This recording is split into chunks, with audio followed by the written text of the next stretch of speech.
The world's most visited art museum is going global. The French president on hand to inaugurate the Louvre in Abu Dhabi, the project billed as a bridge between civilizations. You'll discover a building that literally breaks down walls. How much can it accomplish? We heard the French president in his speech talk about how it can be a force for beauty.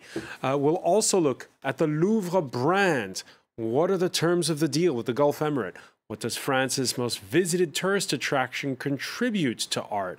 As the numbers of those tourists grows and grows, why more broadly do museums seem to matter more and more? Today in the France 24 debate, we're looking at the inauguration of the Louvre in Abu Dhabi, and we'll hear in a moment from France 24's Olivier Salazar-Winspear, who is over there with us in the studio. He worked with the designer of the project at its before. Manal Rashdi is now with Oxo Architects. Thank you for being with us. Thank you.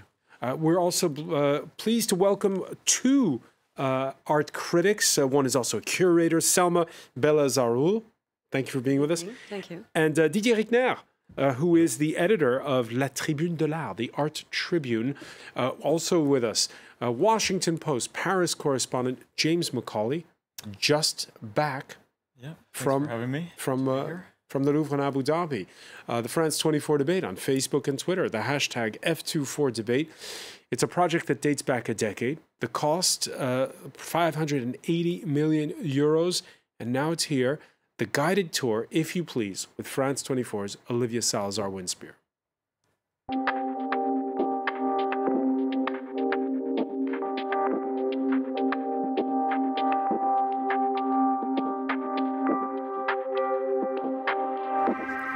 It's the museum the world's been waiting for. The Louvre Abu Dhabi is almost ready to welcome its first visitors here on Saadiyat Island. We're 5,000 kilometers from the French capital, so it's a little different to the Louvre in Paris. This museum's been 10 years in the making. It's a hugely ambitious cultural undertaking.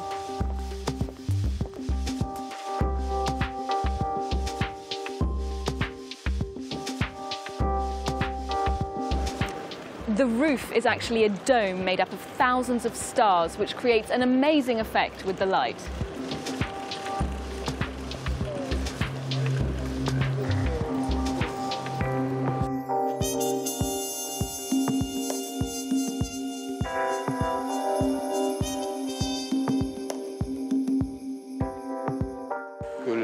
The sunlight that floods in creates different lighting effects on the building, on the ground, and on the water.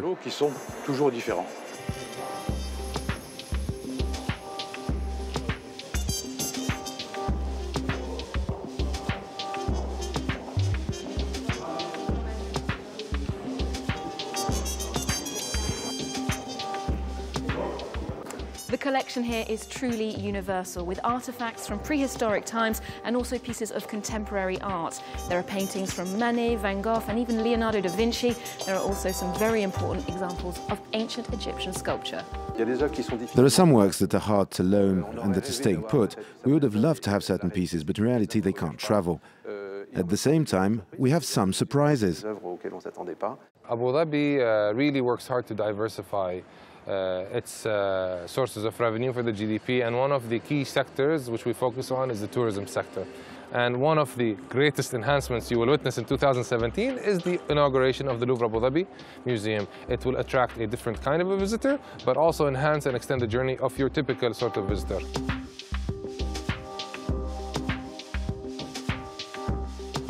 In creating this cultural district here on Saadiyat Island, which should feature a number of museums and galleries, Abu Dhabi is investing in a future that puts arts, education and tourism centre stage in its economy. And when it comes to promoting cultural heritage and inspiring future generations of artists, historically, there's no better model than the Louvre.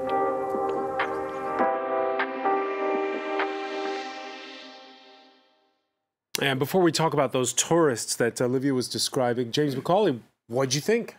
Well, the building really is quite striking, and the dome, especially, I mean, with the kind of intense Gulf sunlight that you get sort of all day, it's sort of almost like a fluorescent light in the sky. It really does feel like you're walking sort of under a grove of palm trees that kind of create a little oasis, which I believe was the, in fact, I know was the inspiration, because that's what Nouvel said yesterday when he addressed reporters. And, you know, in a way, it also alludes to his, the Institut du Monde Arabe here in Paris, which he also did, that sort of same play with steel and sort of concentric shapes.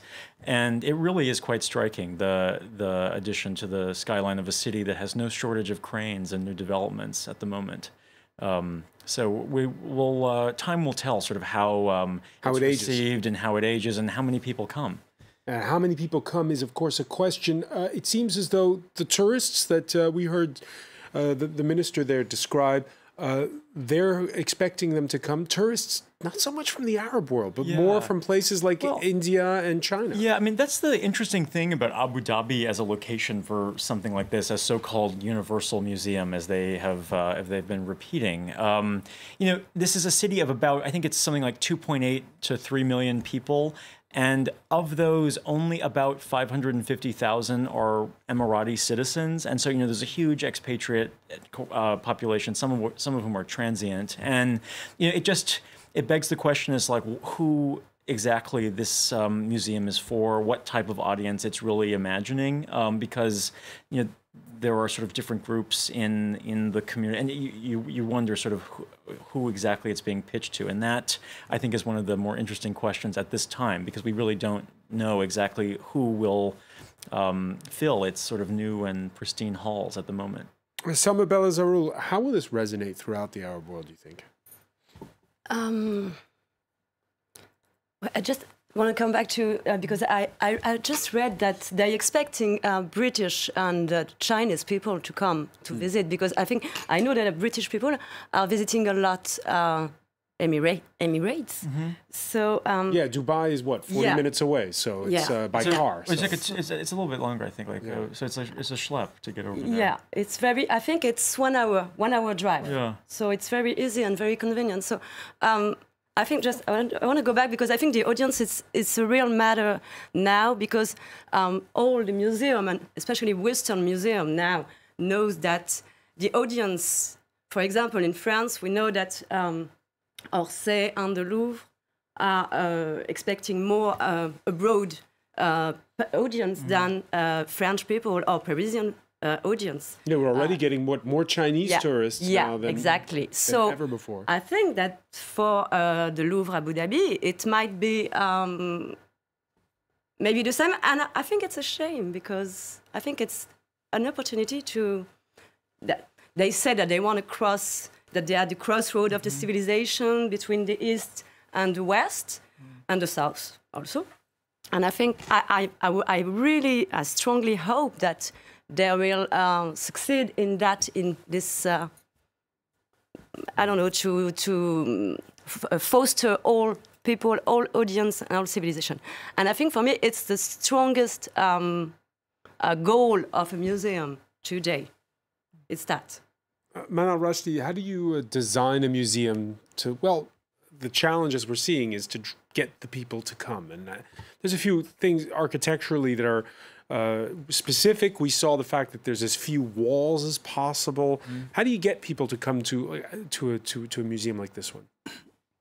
The masterpiece that Jean Nouvel designed for this project, it's attractive itself. So when you do a museum, the first question is, do we do a masterpiece to show masterpiece, or do we just do a simple museum to show masterpiece? Here, the answer is that the masterpiece itself is going to bring and attract people for the architecture itself and for all the masterpiece and artifact that are going to be shown. But what Jean Nouvel did here in this project, which is amazing, is to create this open museum, which is a dream of any architect.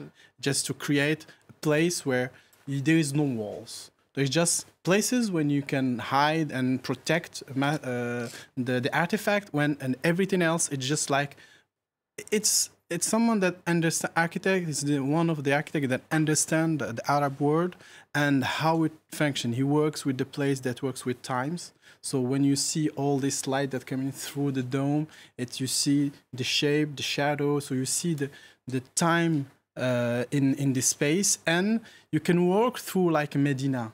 So it's wonderful to be able to pass through all these boxes where the artifacts are.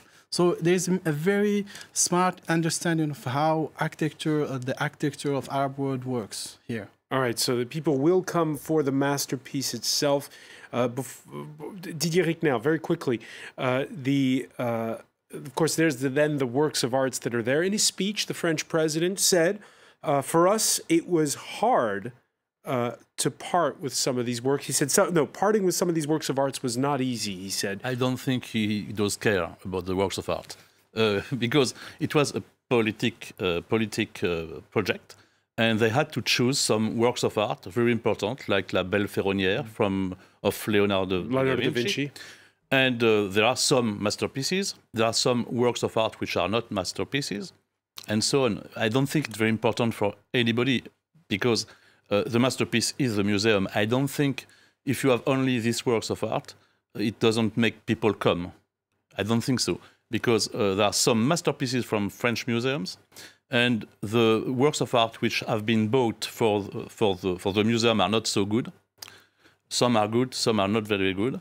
And they call it a universal museum. I don't think it is really a universal museum. You don't think it's a universal museum because? I think that's a very interesting point because on that same note, yes, I mean it has this sort of universal thesis to it. You know, like these images that we're seeing. I mean, they pair objects from vastly different cultures in the same vitrine that are supposed to sort of dialogue with each other and show this like kind of collective unconscious connection between people at the same moment in time across the world. But I think, like as you were saying, there is a decidedly national impulse to this so-called Universal Museum, which is, this is really largely about Abu Dhabi and the Emirates in general sort of establishing itself as a cultural hub on the like regional but also global map, and it's a form of statecraft, and it really should be seen in that way. And it also fits into sort of broader geopolitical equations in the Gulf region itself. Well, we're going to talk more about those geopolitical equations. You mentioned it plays into the national interests of the UAE. Yeah. Also plays into the national interests of France. We heard so much in the speech there given by the French president earlier, and it helps France. You could say radiate from the mothership. The mothership being, of course, the Louvre in Paris, where we can now join France 24's Yves Jackson. Yves, the Louvre very much celebrating the opening of this museum in Abu Dhabi. It certainly is. This is a project that's been 10 years in the making, signed under Jacques Chirac in 2007, and tonight it's being celebrated here in Paris. The images of this majestic building are being projected onto the iconic pyramid, the pyramid which has become a symbol, an iconic symbol all around the world of this brand, the Louvre. We can see images of the new Louvre Abu Dhabi, which is 5,000 kilometers from this very cold spot that I'm standing in right now. And we can also see some of the treasures that can be found inside the new museum. Now, the Louvre in Paris, it's the most visited museum in the world. It's got the biggest collection of art in the world, 35,000 objects or more inside, and 15,000 people a day on average pass through the doors to try and get a glimpse of some of these treasures inside. This is really the most important, most impressive museum in the world, and France is proud to be showing that off. Proud to be showing it off, and it's more than, I guess, a museum. After all, it's where the French president held his victory party on election night. It's also where you did your studies in art history. Yeah, exactly. I studied at the Louvre, and well, there's a bit of it's a mixed feeling, because it's. We know in France that we are very, very proud of our patrimony and heritage. We are very lucky We have amazing collection, very amazing collection, stunning collections, and we have also a history of preserving and collecting this, and so I think this museum is the opportunity also to show a part of France and the culture of France and the knowledge that we acquired here since hundreds, really. Yeah, and on that note, I mean, I think another really interesting thing going on here is that, you know, just on a point of history, you know, so like the kind of nationalist ambitions of the Louvre Abu Dhabi for the Emirates very much parallel, I think, the ambitions of the Louvre itself when it was established in 1793. Exactly. I mean, this was a nationalist project at that time, which then Napoleon expanded greatly by taking objects all over the place and bringing them back to France. And so, obviously, the creation of the collection for the Louvre Abu Dhabi is not done that way, but it is a sort of similar kind of aspiration. And interestingly enough, there is a giant Jacques-Louis David portrait of Napoleon crossing the Alps in the Louvre Abu Dhabi. And the first sort of exhibition on display there will be on the birth of the Paris Louvre back in the late 18th century. So it's this kind of strange continuity, in a sense, of that history. What Yves Jackson is describing, of course, is not new. We had 2 decades ago the Guggenheim Museum opening in Bilbao, a chapter. We've also had the Louvre open a branch in the northern French city of Lens. What do you think of the Louvre's clout, its star power? I am an opponent to this kind of projects. Lens and I was Abu Dhabi. Now we have signed, France and Abu Dhabi have signed a treaty. We must do it. There's no confusion with this. But I am not in favor of this kind of Louvre everywhere. Because when the tourists, when the Americans, when the English come to Paris, they want to see La Belle Ferronnière. They want to see the Belle Ferronnière. And the La Belle Ferronnière is now, right now, in Abu Dhabi. Why is it in Abu Dhabi? Is it because of scientific project? Is it because of a big Leonardo da Vinci exhibition? Is it because we are lending the painting? No, we are renting it. You know, it's against money. So it's not, the Louvre Abu Dhabi is not a scientific project. It's a diplomatic. It's a money project. So I am not in favor of this kind of thing. Manarashti? I'm not sure about that. I'm more about sharing cultures. I mean, it's more important. The only thing that you can share and you doesn't lose any value is the culture. So sharing La Belle Ferronnière in the Louvre Abu Dhabi, it's something huge because it brings the brand of the Louvre somewhere, and it brings culture more than the brand. And having all these art pieces traveling the world, it's much more important to share the culture than just keep it in the Louvre. And everything is not exposed in the Louvre. Some are hidden, some are in restoration. So it's a back and forth between rising to sharing the culture, sharing civilization. It's a point we're going to pick up on. We have to take a very quick break, but we'll be back here watching a special edition of the France 24 debate.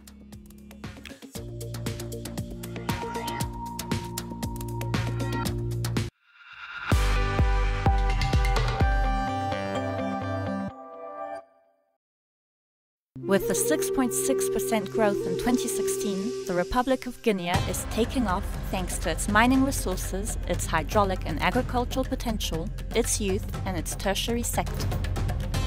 In order to present its national plan for social and economic development and over 50 projects for its inclusive and sustainable growth, Guinea welcomes all its partners to Paris on November 16th and 17th.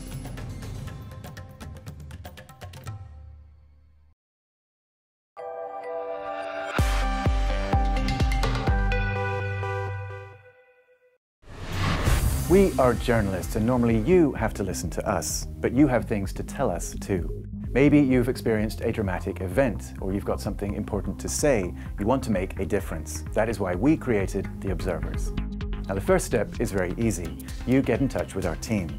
Send us your images, tell us what you've seen. And then it's our job to get your voice out there, on our site, on social networks, on your mobiles and tablets. and on TV, of course. You can appear in our weekly show via webcam.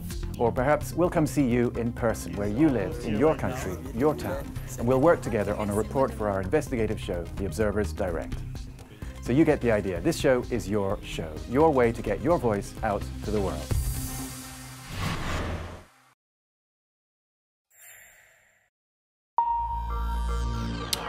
Welcome back. Before we resume the France 24 debate, a sample of the stories that Laura Cellier is watching for you in the newsroom. A general strike in Catalonia. Roads and commuter trains blocked, this to protest the jailing of separatists there. Over in Madrid, the Supreme Court strikes down the region's recent independence declaration. On the first anniversary of Donald Trump's election, he is in China. A lavish welcome at the Beijing Forbidden City for the U.S. president and his wife at the outset of their two-day visit. From there, well, he tweeted about the big losses in some of the elections that took place on Tuesday in the United States.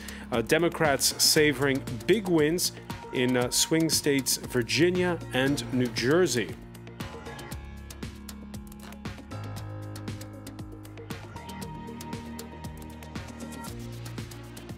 And Britain's International Development Secretary summoned and forced to cut short a trip abroad. Priti Patel could face the axe over unauthorized meetings with Israeli politicians while on summer vacation.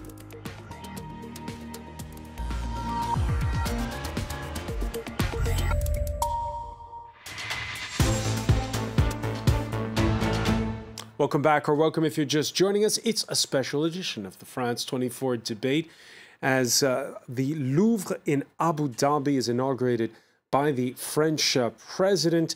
What it means for that Gulf emirate, for France, and, well, for the soft power, if you will, of the art world. We're talking about it with Mal Rashdi of Oxo Architects.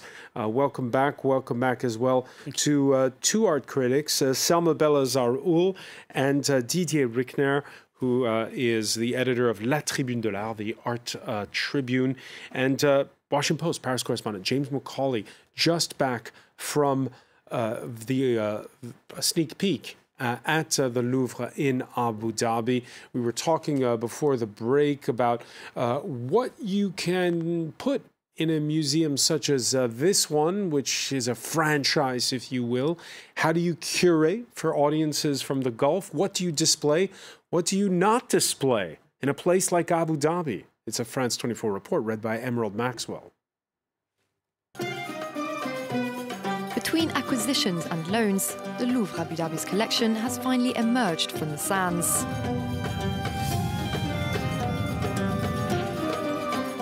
But just what is on show at this new museum? Here's a flash recap of what's in and what's out. Nudity. In theory, there'll be no nude female sculptures. Even so, Edgar Degas' two dancers and this Venus will be allowed in the permanent collection. There's no shying away from religious artifacts, though. Pages from the Blue Quran, a Gothic-era Bible, and a Torah will be presented side by side. Regions, cultures are mixing, interconnecting into one another. And I think it's a symbol. Abu Dhabi is, of course, well aware of what's going on with the Islamic State group and terrorism. So their political intention is to develop ties between cultures, civilizations, and religions. As for one of the world's most famous works of art, there's one lady who'll not be leaving her home in Paris. The Mona Lisa is going nowhere. Leonardo da Vinci's La Belle Ferronnière has made the trip, though, and is bringing her mysterious gaze to Abu Dhabi. She's joined by Van Gogh's self-portrait, Manet's Pfeiffer, and the Apollo Belvedere. In more contemporary concerns, the Louvre has commissioned site-specific installations from American artist Jenny Holzer and Italian sculptor Giuseppe Pinone.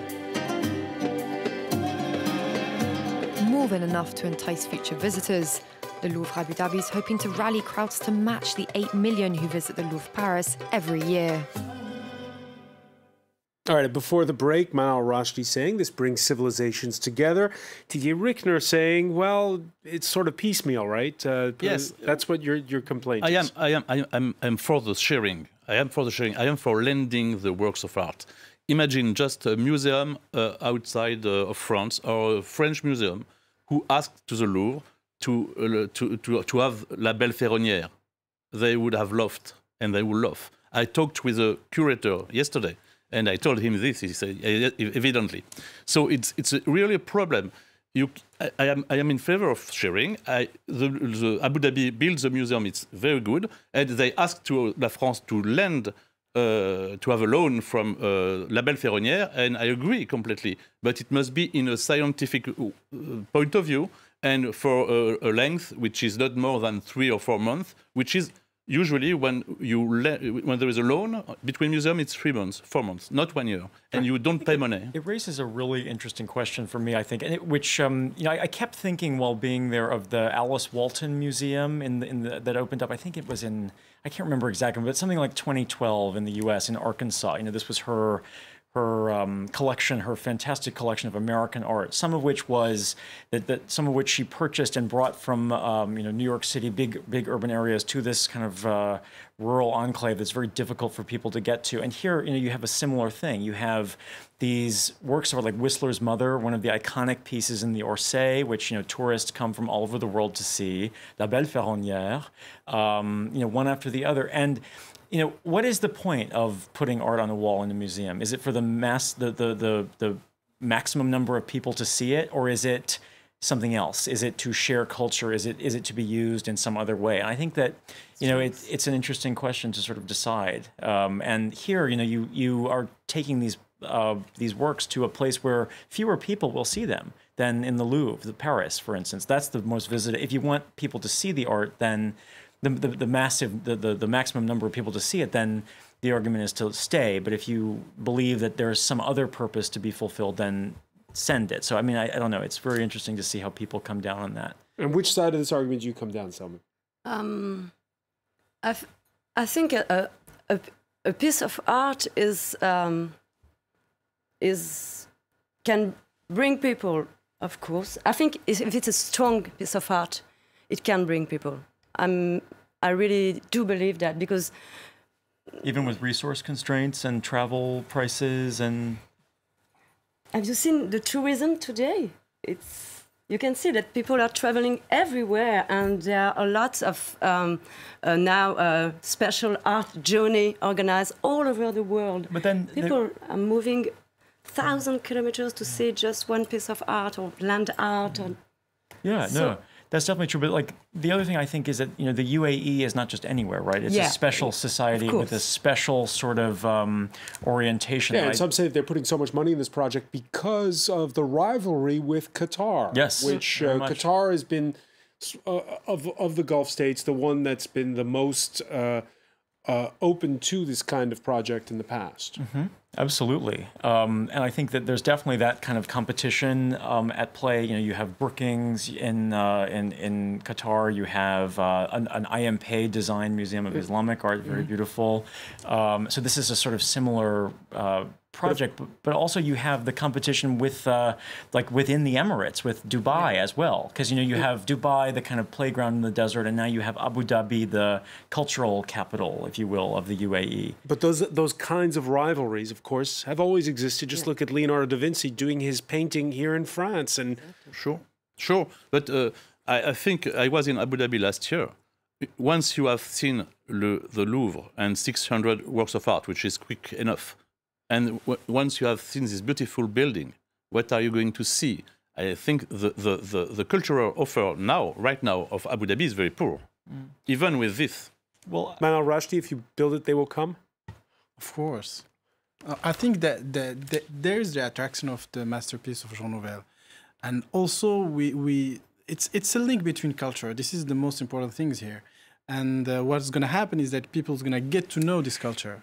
I think that's their strategic first move, is that to bring people first and show them around so that there is an interest in culture, and after that they probably stay or not. But this is what is really important, is creating this first bridge, and the attraction will be... Certainly for the inauguration, you had the French president. You also had, by the way, the King of Morocco, the President of Afghanistan in attendance at the launch. So is France 24's Olivia Salazar-Winspear.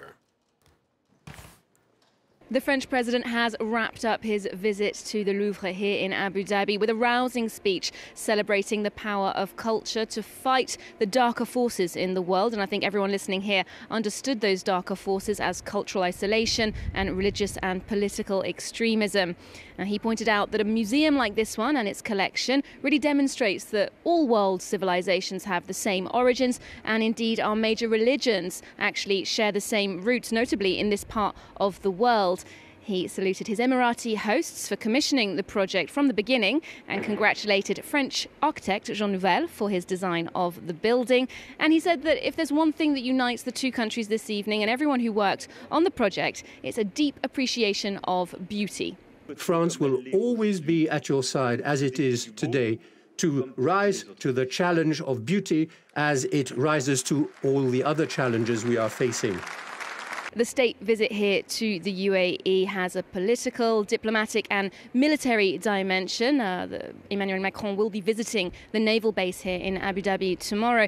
But of course, arts and culture are really top of the agenda, as well as education. He'll be paying a visit to the Sorbonne's campus in Abu Dhabi tomorrow as well. And it's interesting that these two vectors, arts, education, are real ambassadors for France as the go-to European partner in terms of these, what it can offer other parts of the world. And the French president flagged up a very important tool in transmitting French values and French culture, and that's the French language. He said he had a secret dream that French be taught as a second language in secondary schools here. It's a place in the Gulf, of course, where English is widely spoken.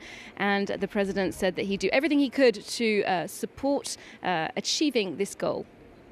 All right, Olivia Salazar-Winspear, as you heard James Macaulay, a lot of business mixed in with the pleasure here on this trip. Yeah. And Emmanuel Macron, we heard the complaint that this is a mercantile endeavor. We've heard the likes of Human Rights Watch calling on Emmanuel Macron to bring up things like the UAE's support for the bombing campaign in Yemen and the such. We did hear in his speech, though, Macron making this about, well, he never said the word ISIS and he never said radical Islam. He talked at length about the forces of darkness, l'obscurantisme were his words in the speech. There really was an element talking about, as I was saying, bringing civilizations together. I think very much so. Although, you know, the one thing we haven't talked about on this note is whether, you know, this whole project is in fact consistent with French values broadly and the Louvre's values as an institution. And I think, you know, this is not the only museum or kind of Western institution to invest in this development in Abu Dhabi. That's very important to note. Like NYU is there as well, the Sorbonne, the Guggenheim. I mean, they're not all sort of fully enforced just yet. But for example, you know, the Emirates sort of they denied two NYU professors visas to come and teach at the campus there, which is supposed to have, you know, absolute academic freedom, but clearly does not.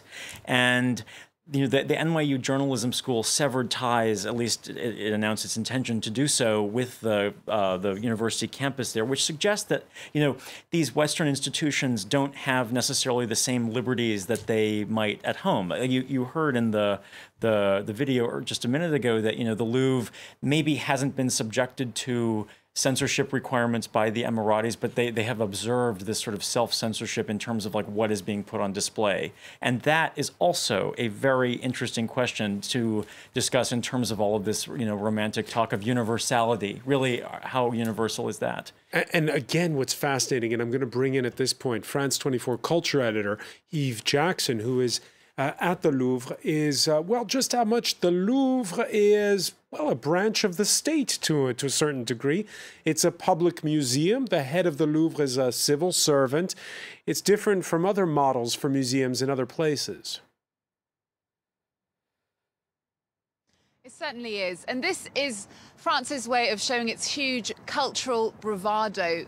they have, through this state-run, mainly state-funded museum, they have the best museum in the world. It's the most visited museum in the world. It has the most amount of art, the biggest art collection in the world, 35,000 objects inside it. So what better way to flex your cultural muscles and show this huge cultural bravado by opening another Louvre on an international plane that can be admired by the rest of the world, with a huge budget.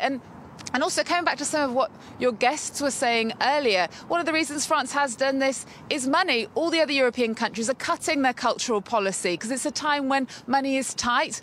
Money's not being ploughed into cultural activity. And through this project, France is going to be raking it in. It's $1 billion deal. And for that, all they have to do is lend their name for 30 years to a museum in the Arab state, in the Abu Dhabi. They also have to lend around 300 pieces. Some of them masterpieces, some of them not, as said one of your guests, for a period of time.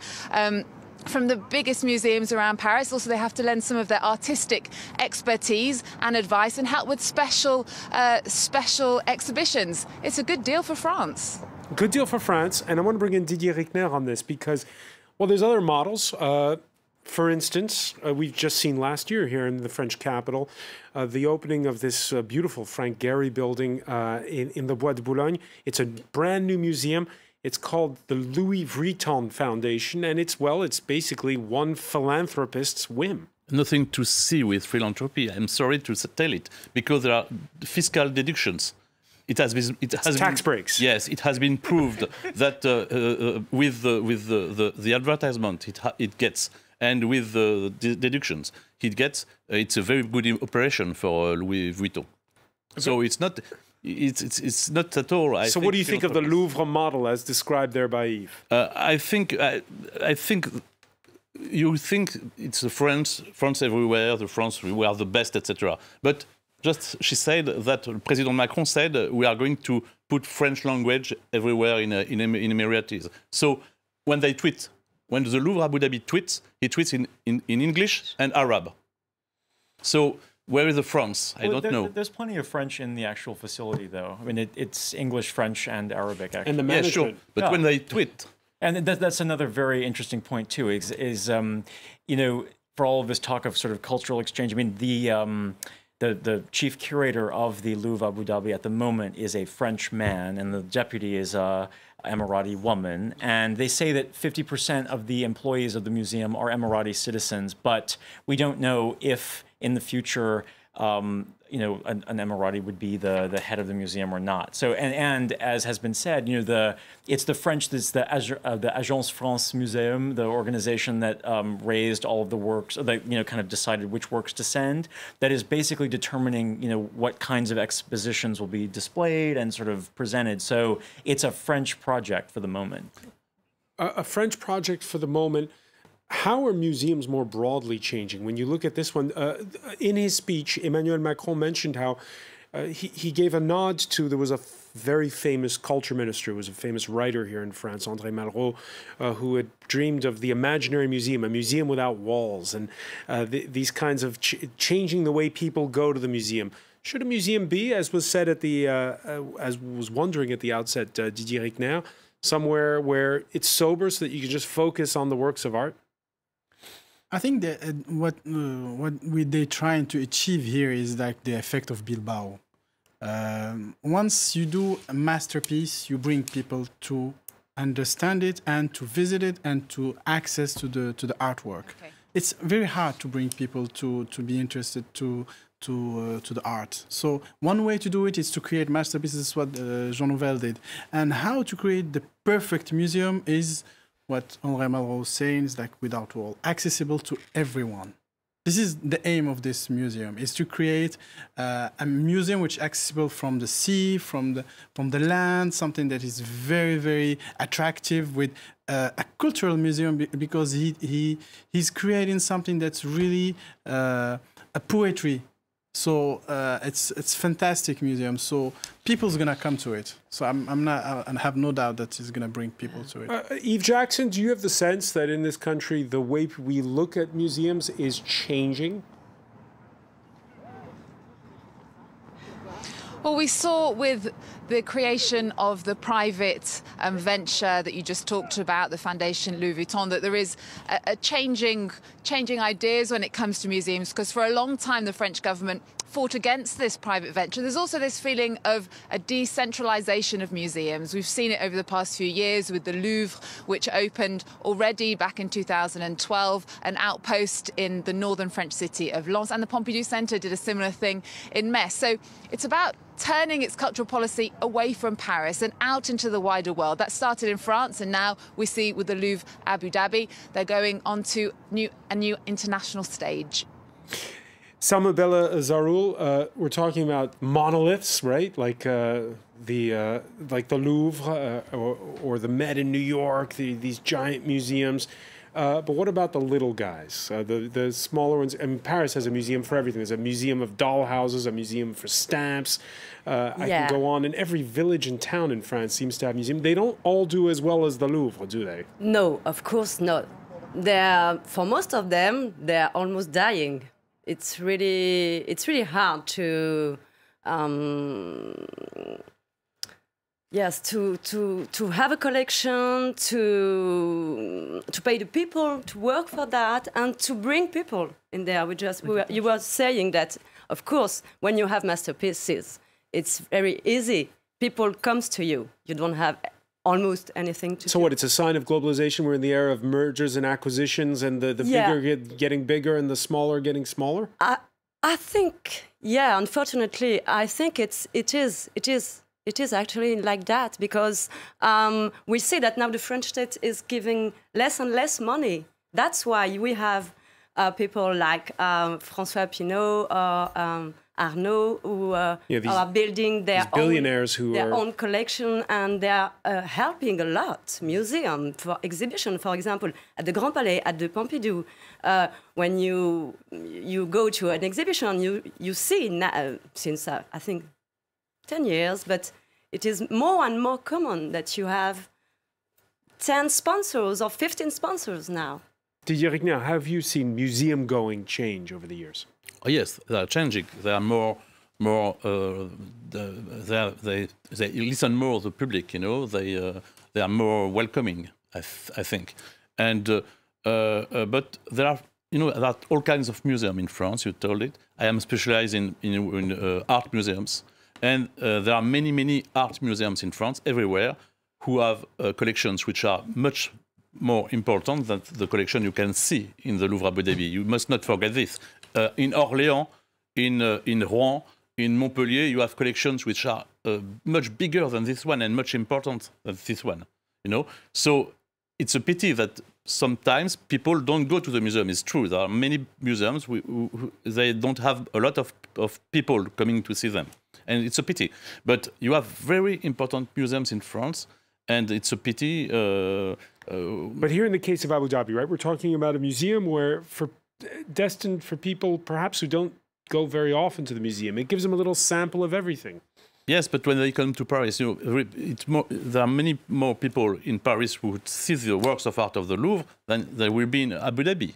You know, it's expensive to go to Abu Dhabi. The hotels are expensive. It's expensive to come with plane. So it's not everybody who comes to Abu Dhabi. It's people who can come to Paris, who can go everywhere. And so I think they should come to Paris better than Abu Dhabi. I think they will see more works of art. But it's closer to the Arab Yes, it's true. Yeah. It's true. It's made for the Arab world in first place. Yes, so but I think that's how the bridge is created. This link of culture, it's made one of the most important museums for the Arab world. So it's going to bring attention to art. It's open-minded. This is I'm more like I have a more romantic view of it, and it's start. So it's probably not a very big collection, but it's a start of the history. So it's going to be probably in 10 years one of the most important museums in the world. There was a scathing piece this week in one of the French newsweekly magazines, Le Point, by the Algerian writer Kamel Daoud, where he said, except for Egypt, Arabs don't go to the museum much, he complained. And he said museums are the possibility to relativize one's beliefs with the gods and the customs with others. Your thoughts on when you went there, what's the general vibe when it comes to this? You know, I think it's, again, I'm still trying to figure out what exactly I make of the place. But I mean, the thing I agree with you ultimately that, look, like on some level, regardless of all of the other variables at play here, and there are many, as we've discussed, you know, this still is a very significant transfer of cultural resources to you know, it's a universal museum in the global south, and that is very important. You know, it represents a lot. You know, but at the same time, you know, when you hear some of the speeches made, you know, it does and especially this notion of, you know, French as the language that should now be taught. I mean, it does start to sound like a bit of a mission civilisatrice, and so we don't really know exactly how this is all going to play out. But on va voir, we'll see. It's a 30-year lease. We'll of course continue to follow it. James Macaulay, I want to thank you. I want to thank Selma Belazarul, as well as Manal Rashdi, Didier Rickner. Thank you for being with us here in this special edition of the France 24 debate, and more, by the way, on the Louvre Abu Dhabi on our website, france24.com.